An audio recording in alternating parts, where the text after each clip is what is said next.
Dans un recoin de la Pachamama, la Madre Tierra des Incas, flotte en Amazonie le drapeau de France.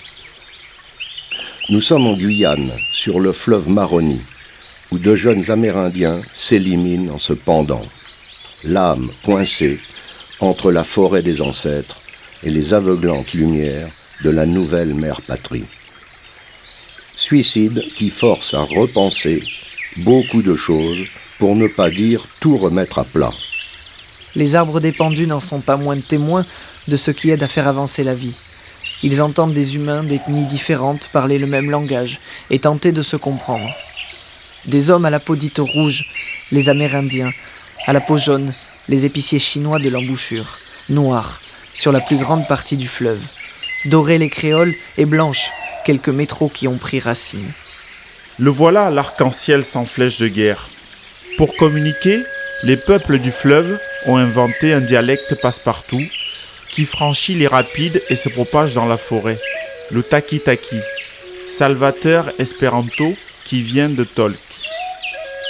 En rappelant que la Guyane anglaise compte parmi les nations, dont le Suriname hollandais, qui borde le Maroni.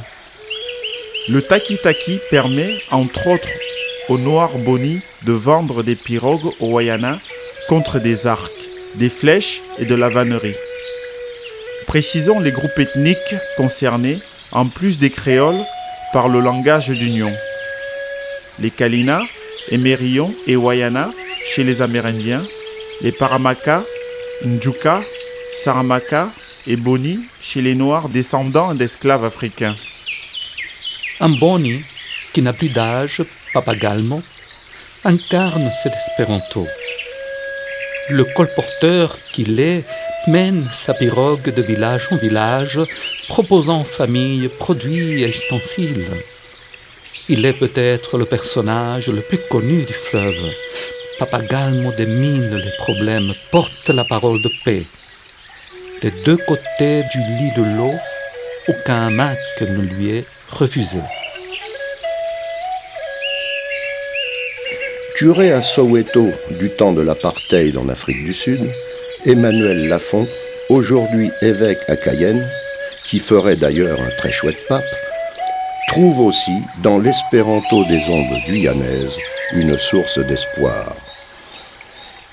Et si le taki-taki débordait et inondait la planète entière, rejoignant un vieux rêve qui ne restera qu'un rêve?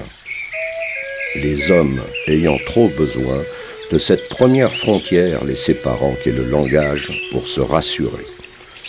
Dommage, pauvres hommes, à l'esprit si petit, si frileux.